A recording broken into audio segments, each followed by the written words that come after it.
Hello, welcome to Forest Focus. A defensive disaster for Nottingham Forest as they were beaten 4-2 at Aston Villa today, with a performance in many ways was the polar opposite of the win against West Ham a week before.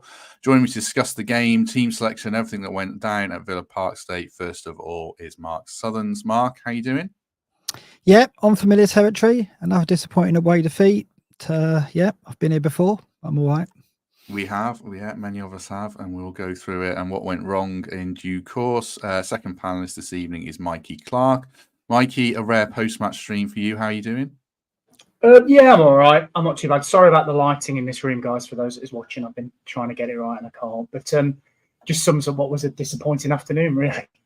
Yeah, not to worry about that. Don't worry. We look forward to your take on the game. In fact, Mikey, kick us off with just some general thoughts on it today. General thoughts. I didn't like the way we started. In fact, I'll probably start with the team selection. I was very surprised at Niakhate coming in at left back. Now I know he's played some games there in his career, but when you've got two fullbacks on the bench, and one of them was arguably our starting left back until very recently, I found that strange. But you know, it was the rest of the team with the same team that started against West Ham and put in arguably our best performance of the season. So I wasn't too disheartened. But the way we started the game, how long did it take them? 4 minutes to get their first goal? And you're thinking, oh dear, it's going to be a long afternoon. And things just never really got going until the end of the first half. And by that time, after 39 minutes, you're 3-0 down. And it's almost rinse and repeat. Now, I want to caveat this by saying that Aston Villa are a brilliant team. You know, their home record is up there across Europe for the last season. It is brilliant, and they are a really good football team to watch. However, if you're going to give them that amount of time and space, and I can't really remember a tackle going in the first half of any note other than some of our defenders throwing themselves wildly into challenges, but nothing like you'd say, do you know what, we're trying to get a grip of this game, we're trying to put our foot in the middle of the park. There was none of that. It was too passive. You're 3-0 down after 39 minutes, and it's pretty much game over. Second half, a bit better, and we can talk about that. But I think, in general, the pattern was set after the first 5 minutes, and it's just very disappointing because half of me thought we turned a corner last week. I was really enthused coming away from the City ground and thought, you know what, we've got a few hard games coming up: Villa, Liverpool, Man U, Brighton. But if we play anything like that, we've got a chance. And unfortunately, those same old defensive frailties reared their ugly heads today, unfortunately. Yeah, I mean, I never expected a result, Mark, but I went there believing we could get something off the back of West Ham. So the frustration for me is, just like Mikey says, the first half was so passive. Like, Villa looked sharper, more athletic than us, much more aggressive around the pitch. I just didn't see that performance coming in terms of, I don't think it's a lack of effort, but it's a lack of, I don't know what the word is, precision and incision and just any kind of quality in doing the basics. I didn't see coming. What was that, the biggest disappointment for you, or there's something else that griped you even more today? I think there was a lack of effort, to be honest. I mean, I'll analyse the first goal in a bit and try and illustrate what I mean by that. Yeah, it was totally insipid, the first half. So passive, like you say, the opposite of West Ham. You know, at the end of the West Ham game, we were struggling to name a man of the match. Now we're struggling to name a man of the match for Forest for a completely different reason, because I think the best performer was the 3,000 Forest fans, basically, and then maybe Nico, I would say, today. The support was fantastic, and they deserved better from that first half. I think the team selection, maybe Nuno did get it wrong. Maybe he acknowledged that by the substitutions. I know they were triggered by the bookings. Felipe and Murillo probably had their worst half of football individually that I've seen from them. But we didn't defend well as a team. The goals started with bad defensive play from the midfield too. I thought Danilo and Dominguez were completely missing for the first half. Like you said, no tackles going in, no covering. On countless occasions, Tielemans, McGinn, Ramsey got the ball in a half turn and turned into space and were facing up out of defence. And then, yes, Niakhate didn't play well at left back, but when you allow McGinn to turn and face him up and put a ball in behind for Boly, you've got no chance. You know, a seasoned left back would be in trouble in that situation. To do that in the first few minutes was pretty unforgivable, because it's like the Brentford defeat. They're a good side, Villa, but they didn't have to be to beat us. They didn't have to play well to beat us. And the problem I've got is when teams beat Everton and teams beat Luton, they will have to play well to beat them. And I didn't see that from Forest today. You know, Villa didn't really have to stretch every sinew to get those 3 points. It was pretty walk in the park for the first half. And yes, we put up a fight with the goals. They looked very fragile when we turned them round. When we got to their defence, they looked as fragile as us. But we didn't have enough about us in that first 20 minutes. I don't know what, I can't really explain it, but I do think there was a lack of effort in that first 20 minutes that just took the game away from us. Yeah, I mean, I say there's no, I didn't perceive a lack of effort, because I can't imagine a scenario where a Premier League team would not put a shift in when they're coming off a win and there's an opportunity to play well. I just don't understand it. And the dangers were so obvious, Mikey. I will come on to team selection, everyone's talking about that. But Villa going forwards are excellent, but Villa defensively, that second half Villa defence is not a Champions League defence. And we open them up, but just to defend like that, I mean, like the numbers, as Mark had rightly highlighted, defensively our numbers in open play have been really good, but absolute shambles today defensively, wasn't it? It was, yeah, and that's what's really disappointing, because, you know, yet again, we've gone away, we've scored 2 goals away from home, like we did at Brentford, and got nothing. So when you're going to defend like that, you're going to need 2, 3, 4 goals to get anything. You know, I was keeping tabs of the Everton game as well, and you know, right until the end, they were very close to getting a win, and they obviously go away with a certain plan to keep things tight, and they defend as a unit. I just don't think we defend as a unit. I've thought it all season. I thought it at times last season as well. 1 brings 2, sometimes brings 3. I think I said to you, Matt, in the chat when we went 1-0 down, you know, this could get silly, and that's off watching them for 4 minutes, because you kind of know what some of these players are capable of, looking at their body of work. And I don't mean to sound too hard, because like I said, Villa are a very, very good team, and lots of teams go there and lose. It just reared its ugly head again. Now we could talk about how good we are going forward, that front four, and I always fancy us to score goals. You know, every Forest fan I chat to in the pub before the game, after the game, at work during the week, they always say Forest will be fine this season because they score goals. But I'm thinking, will they? Because we need to score goals, because we've really struggled defensively. We were so good defensively last week, but that was probably because of the ineptitude of the opposition and the fact, you know, they had 1 man up front and didn't get any support around him. When teams put pressure on us, we tend to fold, and we saw that today, and it's really frustrating. So I'm probably not aligned with Mark with the lack of effort view, but there is something fundamentally missing there, because it happens time and time again. And I think one of the goals was fantastic. I think it was the second one. They worked it really well. But the other's the third one, where he just crosses it in, just a header. Like, you see that 10 times in League One. It's just really disappointing. And if you, everybody watching this, just cast your mind back the last 5, 6, 7, 8 games. Think of all the goals we've conceded. How many times have teams really ripped us apart? It hardly ever happened once today. Hardly ever happens. It's just conceding mistakes, bad goals, crosses, set pieces, corners. It's just basic stuff. And then you get yourself back into the game, 3-2. Did ever so well, get themselves back in the game. And then that fourth goal is just an absolute disaster. I'm sure we'll talk about it in a minute. I don't want to rush ahead.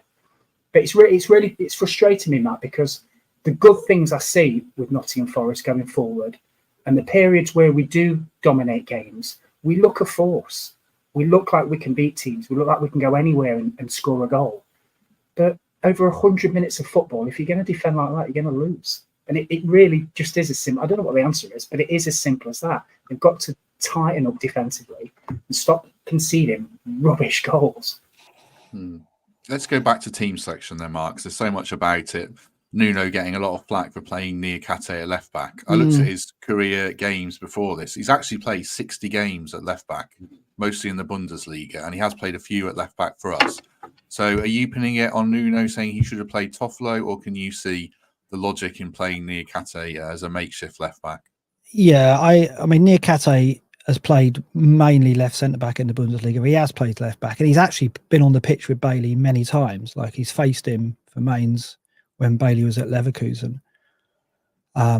Didn't come out very well in those games, but I wonder whether that had something to do with it. The fact that Nuno knew that Niakhate had experience playing against Boly, left centre back against a right winger before, maybe that played into it.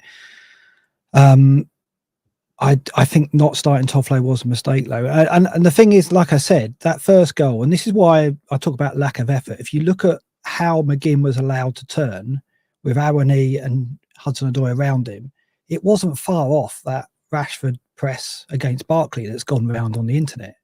We just let him turn round, face up, and throw the ball in behind Niakhate, and Niakhate had no chance then. Like I said, most fullbacks against Boly have a job on. When you give a quality player like McGinn time on the ball to turn and face up your defence in the first 5 minutes, and that, I think, it is lack of it. We just weren't aggressive enough on the off. You know, one of Hudson-Odoi and Awani should have been on McGinn to stop him turning as easily as he did and have as much time as he did to put that ball behind Niakhate. But then for the second goal, Niakhate's at fault because he loses cash. So, you know, he is definitely exposed there, but we didn't do him any favours with our defending further up the pitch. Dominguez and Danilo, and like I say there, in that instance, Hudson-Odoi and Awani, we weren't tight enough on their playmakers, and they have good players. You know, Tielemans and McGinn. I thought McGinn ran the show, completely dominated the midfield. And we talked last week about how good Danilo and Dominguez were. They were shrunk today completely. I thought they were both very poor, weren't factors in the game, and McGinn completely ran the show. And I think that was the difference. And your defence, you know, when you're turned around and you give the time of possession to Tielemans and McGinn, you're in trouble. And unfortunately, too many players had bad games. The opposite of last week, you know, Murillo and Felipe weren't good enough. They'd had poor games as well. So, yeah, that first half was just awful. And then, yeah, obviously a mistake for the fourth goal as well. I just think as a team, we started too slowly, too passively, not enough aggression, and we gave them too much time and they just tore apart. I just, Mikey, feel kind of like Danilo sums up a bit what we are as a team. Like, the ceiling's really high. The floor is so low. Like, he's so inconsistent. I mean, I don't think Dominguez was at his best today either by a long shot, as Mark says, but I don't know. Danilo, we could talk about every player, but he just felt symptomatic today that he just wasn't at it. Yeah, I think that's a fair comment. I think if you look at the common thread that runs through the Forest team, you've got Murillo, that's, what is he, 21, 22. Danilo's the same. Even what's Hudson-Odoi, 23, 24. Alanga's what, 21, 22. They're not 26, 27, 28 playing in the Premier League for 5, 6, 7 years. That they become more consistent. I think Gary always says it when he comes on. Players don't get better; they get more consistent, right? But Forest got a lot of young players at the moment that are, again, quite new to playing with each other. So you're going to get that. But I'm with you, Matt.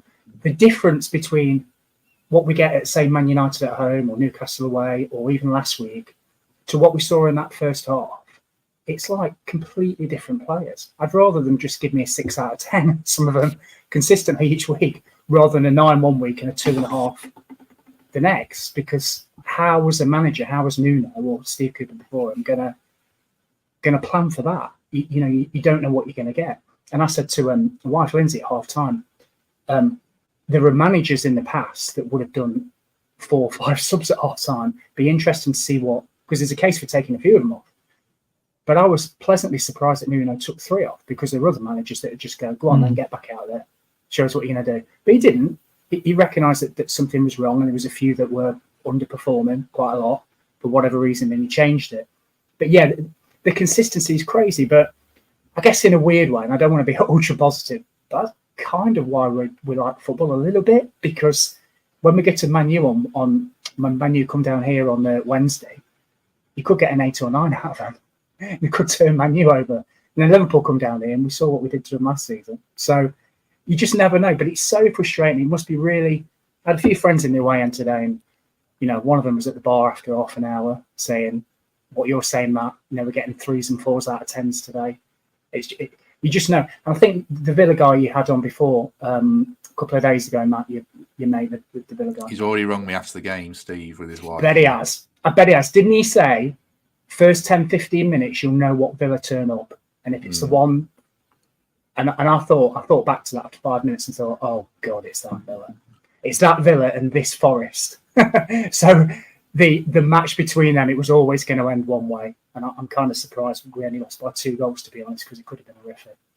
Yeah, but we made it, that Villa, by just not pressing and just not having any kind of physical imposition on them at all, which I did not understand for life of me. And I'm not saying it's all on Danilo, because, you know, you could have hooked half the team, more than half the team at half time. It was really, really poor. I mean, I said, mentioning Steve, I said he used to play centre half non-league to a decent level, and he managed as well. So I said, give me your take on Murillo. This was before the game. I'm really interested to see what you think of him.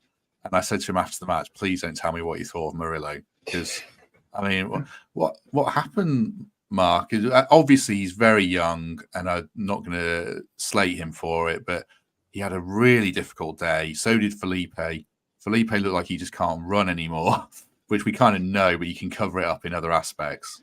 It's that thing we said before the match. I said to Emily and Temps, name our best centre-halves to partner Murillo. And they gave a list. And I said, well, that list can change after every game at the moment. And we're kind of back to that, aren't they? Our centre-halves were, well, actually all 4 who played just had a bit of a stinker today, didn't they? Yeah, and it's ironic because Niakhate did a really good job on Watkins at the City Ground, if you remember. He really marked him out the game. And when I saw the team sheet, I did think for a minute that, is he going to play Murillo against Bailey and then play Niakhate and Watkins? I did think he might have pulled something like that. And we might have been better off with that. I mean, Niakhate was just exposed to against one of the top 3 or 4 right wingers in the Premier League, right? I think that's what Bailey is. He's probably been their player of the season, other than Watkins' numbers. I think performance-wise, he's their player of the season. So that's a difficult job for anybody. But when you, as I said, we exposed Niakhate one-on-one a couple of times, made it too easy for Bailey to get the ball and expose him one-on-one. So we didn't defend well as a team. And yet that was obviously going to be a key threat.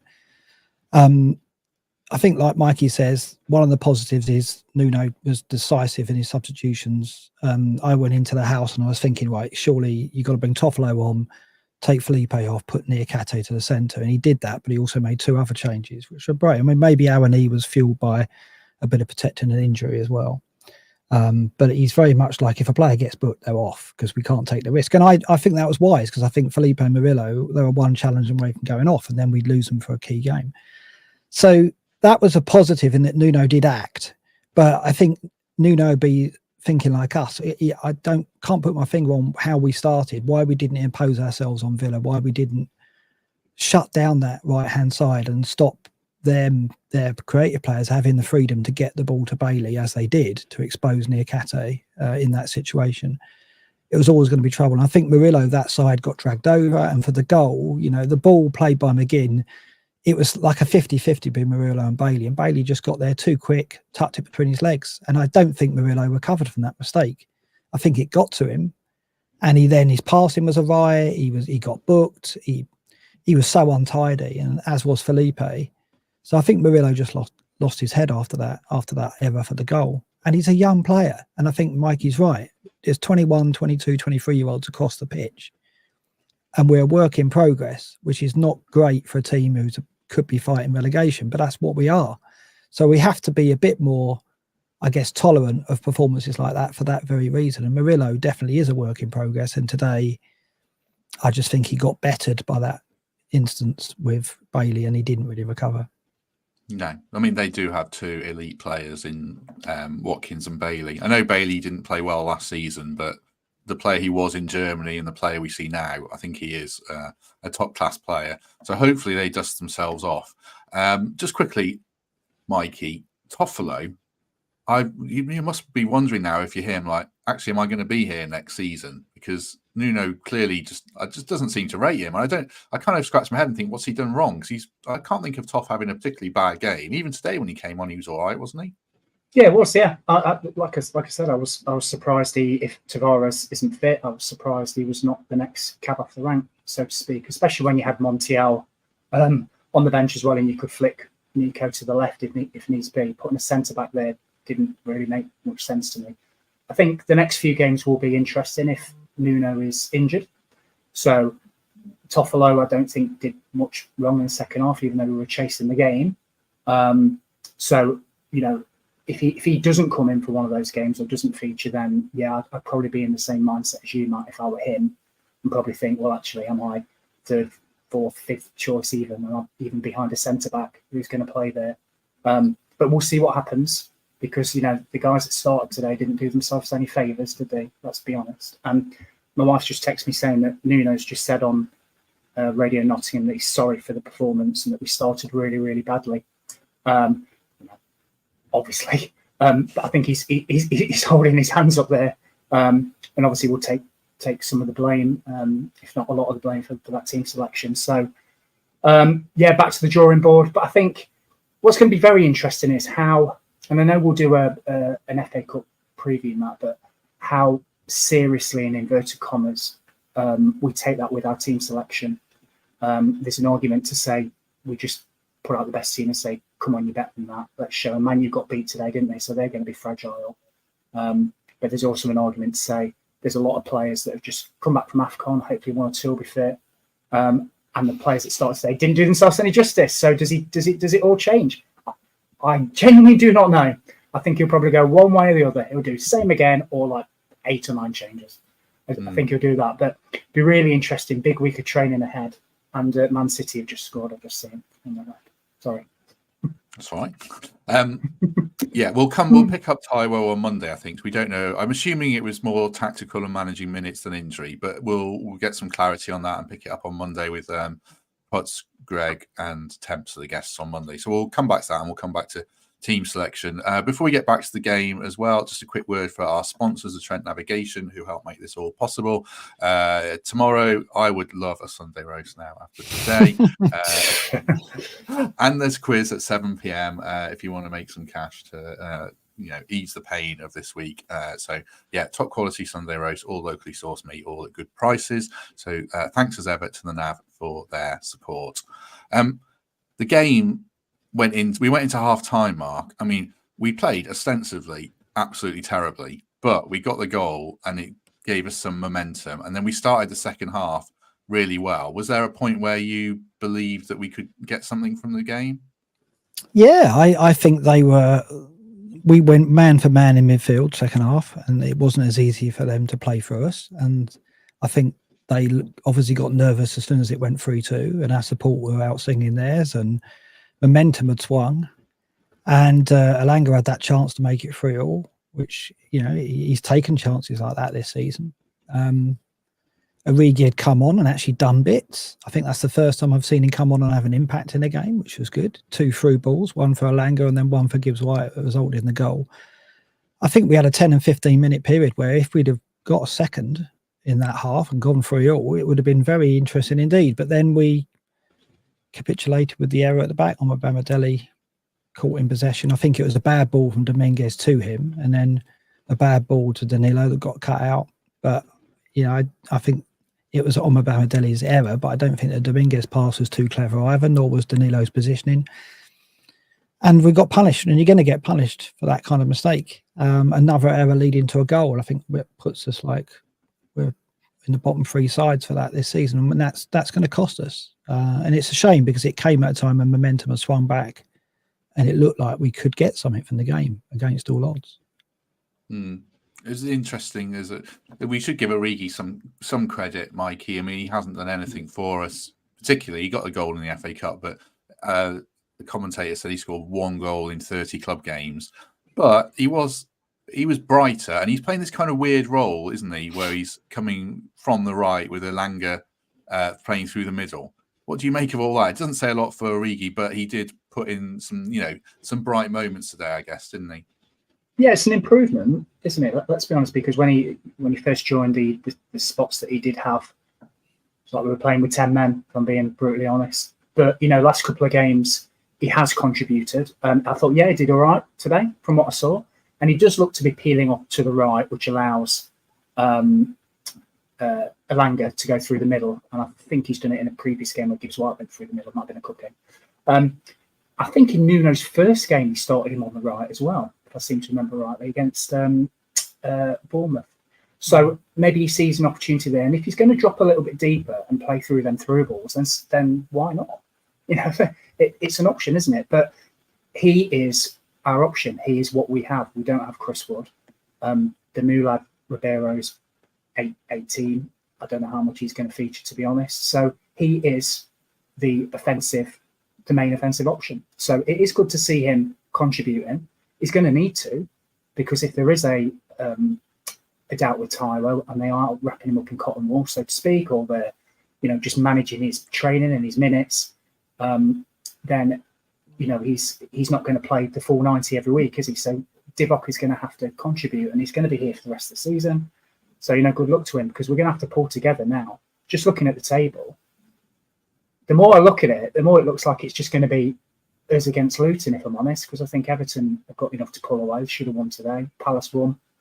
Just feels like it's going to be us or Luton for that third spot. So there's a big game against them in a few weeks, and Divock's going to have to contribute. So yeah, I agree with your point, Matt. I think everybody's got to rise to the fore now. And you have to remember as well, like Mark was saying, we've got a very young team in places in the team. He's a seasoned pro. This lad, he's won what there is to win. You know, he needs to be leading and guiding, and he needs to be, you know, inputting by his actions. So yeah, let's just see, because I think he's going to get some minutes. I think he'll start in the cup as well. So yeah, got to back him up. I'm trying to be as positive as I can. I may have become request, but I am trying to be as positive as I can, because I can't sit here and say last week we were brilliant, which we were, and this week we were so bad, which we weren't. And that's the truth. But I'm trying to be a bit in the middle to say that's what you're going to get with a young team, very inconsistent.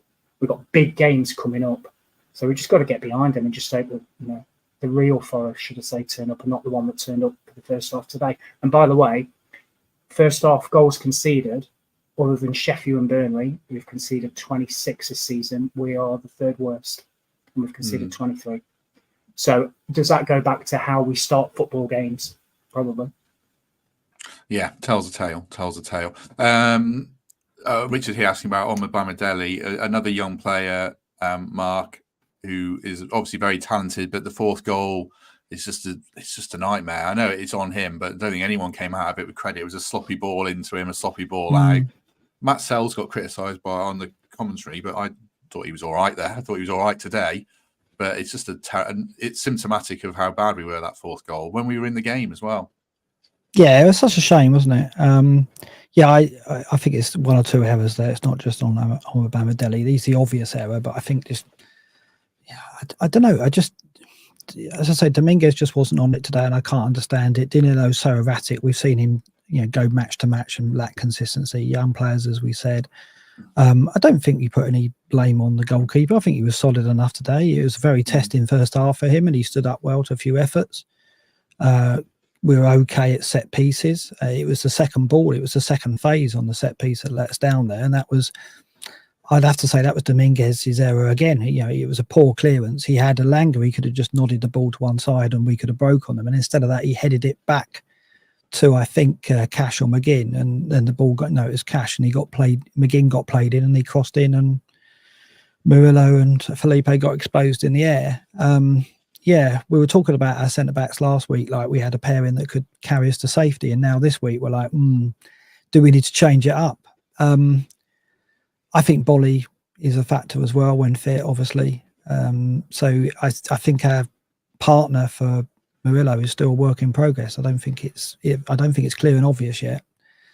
Felipe did look poor, was exposed against Watkins, and that will give us food for thought going forward about what our best pairing is. Yeah, massively. Like Felipe, I think you can hide his weaknesses when people around him are playing well, and he's a great leader and a great organizer. But it was massively shown up today, and it does feel like that whole debate is wide open again. Who's next? Liverpool.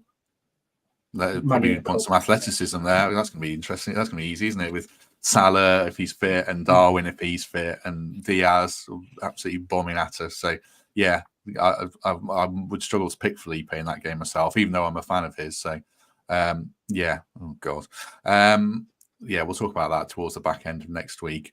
just as we wind down, then, Mikey, you sort of hit on what I wanted to say. Like, I hate it when we're like, oh, we're brilliant after beating West Ham, we're terrible after losing to Villa. I feel like we're sort of somewhere in the middle where we've got a lot of plus points in the team and we've got a lot of negative points. And unfortunately, we're not very good at hiding our negatives in some games. And today they all came to the fore massively at the wrong time.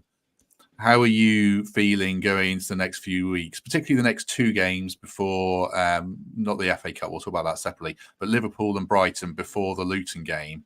Do you feel like we've really got to get something from them now and really step up performance-wise? Performance-wise, yeah. But I don't think it'll be, a death knell if we don't, because this is our final hard run of the season. These couple of weeks are just incredibly tough, incredibly tense. We're playing title challengers, teams that are going for European teams that are in European competitions, teams that are going for the top 4. So it is really tough. It's just, for me, it's just a level of performance. So even if we come out of these next couple of games with a point, just a point, I'd be fine with that. If the level of performance is to a standard where you say, do you know what, if we continued that way, we're going to be all right, because then when we face some of the teams that aren't a Liverpool or aren't a Brighton, if we play like that, we'll be fine. It's just this Forest team is so inconsistent. You don't know what you're going to get. But I think you touched on it earlier, Matt, and I think your words were better than mine in the sense that you were saying that the higher the ceiling, when we hit those highs, we can beat anyone. So it wouldn't surprise me whatsoever if we went and turned Liverpool over and then went and lost to Palace or Luton, and that's just the team we are. It's crazy. So no, I don't think if we lose both of these next couple of league games, it's going to be it for us. Just as I'd say, do you know what, if we win them both, we're not going to be sat there with our feet up and booking a holiday, because it just doesn't work like that. This team's too inconsistent. But for me, we just need to, those periods of games where we are not in them, and we're not doing the basics, and we're not heading balls or stopping crosses or getting tight. We just need to find a way not to concede. And I know that sounds really easy. And if every team did that, no team would ever lose a game. But you watch games of football with the top echelon teams, and when they're playing crap, for want of a better phrase, they'll dig in and they'll tighten up, and the shape will become tighter, and the wingers will tuck in, and they'll almost collectively say to each other, do you know what?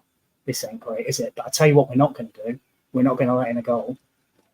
And they sit in. And then when the game has a breather, they come back out and they start to play. And you see it all the time. When teams are 0-0, you're thinking, the big teams are 0-0, you're thinking, they're probably not playing well, but they're just waiting, just biding the time. And they'll come up. I just wish we could do that, to a sense that in that first half, when we went 1-0 down, I just wish we would have gone, do you know what? It's not getting any worse than 1-0 this half. And if that means dropping Morgan a little deeper, if it means asking Callum and Anthony to tuck in 10 yards to help Niakhate, who's not a fullback, and to help Nico out because you've got Leon Bailey down there who's killing them, then do that and stay in the game. We just don't stay in games. 3-0 down after 39 minutes, game's over. We can't do that. So my only ask would be, stick with the team, because they're very inconsistent. There's some brilliant players in this team, but I just wish some of the leaders like Felipe, like Divock Origi, and those players would just go, do you know what, lads? Just tighten up, just for 10 minutes. And you hear pundits saying it all the time, don't you? All, they're closing the shape. And that's just what we need to do. I don't know how we're going to do it, but everybody knows that watches football and watches Forest. We go through spells where we're rubbish, and we had it in the first half. And was anybody surprised it was 3-0 after half an hour? I wasn't. They just lack that experience, I suppose, just to close up. Don't know whether I've articulated that well, but that's kind of where my head's at. I just want them to be pragmatic and dull and stay in the game, take it to the second half, and then you can have those chances in the second half and probably end up winning it. Yeah, but even today, Mark, we've done this all season. We've left so many points on the pitch to score 2 goals at Villa Park and not get anything.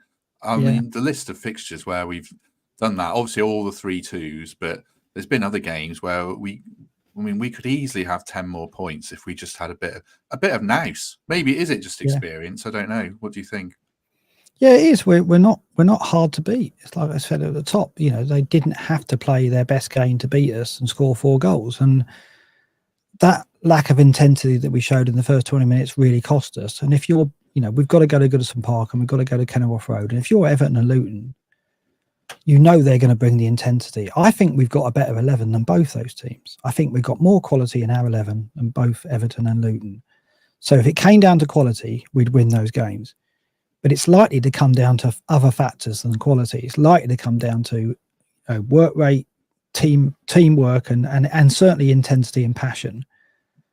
And it wasn't evident that we had that in the first 20 minutes. And Villa were able to wander around us, pick their passes, and get their ball players on the ball against our defenders who had bad days. And if you're Sean Dyche and you're looking at that, you're thinking, well, there's an easy blueprint to beat this team. We'll just get amongst them early doors, as he would say, and show that intensity in the tackle, and we shrink. And we can't allow that to happen. We've got to impose ourselves on games, because we are good enough. We have got talent on the pitch to hurt opposition. But today it was evident that we just lacked that confidence to really get stuck in from the first whistle. Hopefully it's an outlier. If you look at the numbers, it looks that way.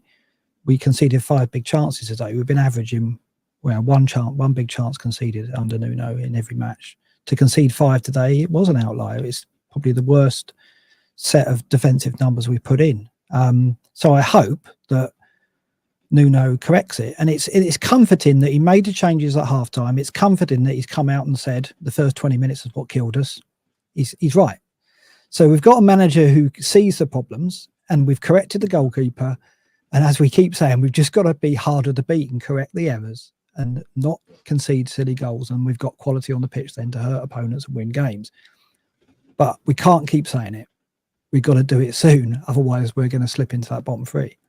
And we haven't mentioned this yet, but the AFCON players not being available was a pain in the arse, frankly. That not to have any of them's call on off the bench, because it felt like a Sangare game, the best version of Sangare which we haven't seen, to battle in that midfield and assert some form of control, not dominance, just control, which we never had. And Aina, he would have played left back today if Tavares was injured, if he'd been fit. So that's another one that's killed us. And Boly would have come on, or started the game. If Felipe can't play, I mean, he should be able to play a game every weekend, you would hope. Otherwise, we've got real problems there. But yeah, we need those AFCON players back very quickly, and it is a concern. And we'll pick this up on Monday as well. But Nuno didn't put a timescale on any of those players coming back. And that's a worry to me, because we need them, most certainly. Just before we go, a few people have asked this question, and I'll put it up from Boynesy just quickly for each of you chaps.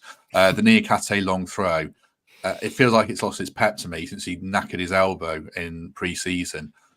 Would you get rid of it, or would you keep it? Especially at Anfield last season, it did create havoc, and we've got Liverpool next. So do you at least persist for one more game, Mikey, if he's on the pitch? Oh, that's a good question. Very good question. I suppose it's who's in the team around him. So you think if Felipe was playing, get him in the box, try and win it. Sangare, really big guy, maybe him. So it's probably dependent on the opposition and also who's your teammates at the time. It's not been as effective as it has been. I don't think I'd just abandon it. It'd just be horses for courses for me. So going back to what you were saying about Sangare and that Boynesy question just there, he would have been great today. Like I was saying to Lindsay, I said to her, how many times has some Villa player come to the edge of the box unchallenged and had a shot or it got blocked? 3, 4. And literally, I'm in a group with Pete Blackburn, who's obviously on here. And it was either him or somebody else put literally 60 seconds later, I make like the 5th time that's happened. So everybody can see it. And that's where he could be absolutely pivotal to us. So, the best Sangare sits there and blocks that and dictates and uses his physical size because he's a specimen. And obviously going back to the question there, if he's in the team and Felipe's in the team and maybe Chris Wood's back, he's in the team, then you use a long throw. But if you're going to be playing smaller players and up against giants, you don't. So it's horses for courses. I mean, who we got next? Man United? Yeah, maybe. Liverpool, maybe they're not the biggest, are they? But then potentially when you go to one of the biggest sides of Luton, I wouldn't even think about doing it and get it on the floor. No point crossing it into Luton. That's they're full of 6'6" lads, aren't they? There's no point doing that. Yeah, it's interesting. Yeah, I mean, maybe Sangare would have been terrible. I don't know. We just haven't seen it, but we need to see him on the pitch for us to be able to judge him properly. He's only had one game under Nuno. I saw someone put this on Twitter. So it's kind of a clean slate for him. And we do need to see him step up, and we need him back quickly. But he was on the end of that really bad tackle in AFCON. And I think he's tried to play through it. And Aina's tried to play through an injury. We'll pick that up on Monday about whether you begrudge a player wanting to play for their country in a major final. I find it hard to, personally. Right, just before we go then, any final words from you, Mark? No, I echo what you say about Sangare. It's the kind of player we're crying out for. If you look at that match, and you think if we had a number 6 who could protect the back four, who could get his foot on the ball, dictate play a little bit, that's exactly what we needed today. And whether that's Sangare, I don't know. We've yet to see it from him. That's what we bought him to do. We haven't seen it from him. It's pretty clear that Dominguez and Danilo can't be that player. They're still developing their skill set, obviously, but I don't think they're that number 6 that can screen the back four. Dominguez gets his foot in, gets in tackles. He's a battler. We just didn't see it from him today, and Danilo was erratic. And I think that, yes, the defence was poor. Yes, the 2 centre-backs are poor, but I do think the 2 centre-mids are what cost us early on. I think their lack of intensity just made it too easy for Villa early on. I don't know what was behind that, but we need to correct it. And yes, whether that's Sangare, I really hope it turns out to be. We think we've signed a gem. We've yet to see that from him, but hopefully we can get him on the pitch and he can do that job for us, because we clearly need it in away games, certainly. Yeah, true. As Pat says in the comments as well, Aina does have a long throw on him as well. So there is an alternative there. So, yeah, we'll see how that one goes. Interesting talking point. Mikey, any final words from you before we depart? Just a final thought on today's game. So losing to Villa isn't embarrassing. Lots of teams go there and lose. The way we capitulated in that first half and the way we were set up and the basics that we didn't do is worrying. So, we've talked about the high ceiling, the fact that we turn teams over at home. The games are running out now. If you look at the table, I said before, I think it's going to be between us and Luton for that last space. The games are running out. There's only so many times we can sit here and everybody can go to the pub after a game and say, "Oh, another cross, another goal, another mistake." Yeah, it's like it has to stop. Otherwise, we're going to be in serious trouble if we're not already. So we've got a big couple of weeks coming up. It's not season defining yet, but it's getting very nervous because, like you said, the floor for these players is so low. It's really difficult to know what team's going to turn up. So I just hope that the Forest that we know and we love, and the team that is fluid and passing and concentrates and doesn't make stupid mistakes, because they will beat every single team around them in that league, every single one of them. Everton, Palace, Luton, Sheffield, Burnley, all of them. We're better than all of them. But we've got to stop. We've got to stop this nonsense. Otherwise, we're going to be in for a horrible last 6 games, and nobody wants that. And it is comforting to see Nuno kind of recognise that and say we didn't start the game well. It's the basics. They sort that out, they'll be fine, because there's so much talent on that pitch. So I'm not doom and gloom yet. It's just like, please stop making these silly mistakes, because if you cut them out, we'll be absolutely fine. We'll be laughing in April. But they've got to stop doing it. Yeah. Down with that sort of thing, as Father Ted would say. As ever, do us a favour, if you haven't already, hit like and subscribe on this video. You can consider becoming a channel member as well, and give us a good review, a 5-star review on iTunes and Spotify. Be very much appreciated, even though this has been a bit of a miserable one.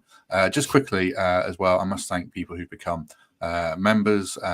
It's a big factor in what we're able to do, so very grateful for their support. So apologies if I miss anyone off this list, but Mark Shardlow, who's a lovely guy, Mark Harrison, Alan Williams, Carl, Barney the dog, canines are welcome as well. I'll take any kind of animal support if they've got some cash.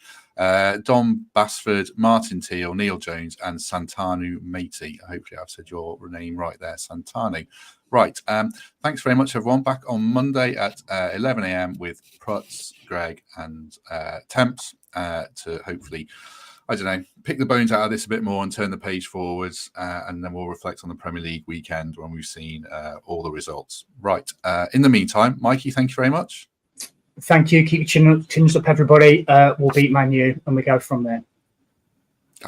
I can absolutely see that happening. I can. Mark, thank you very much. Yeah, thanks, Matt. Yeah, I echo what Mikey says. We'll turn it round. There's wins in this team, and we've just got to cut out the errors. We'll be okay. We'll be okay. Yeah, I agree.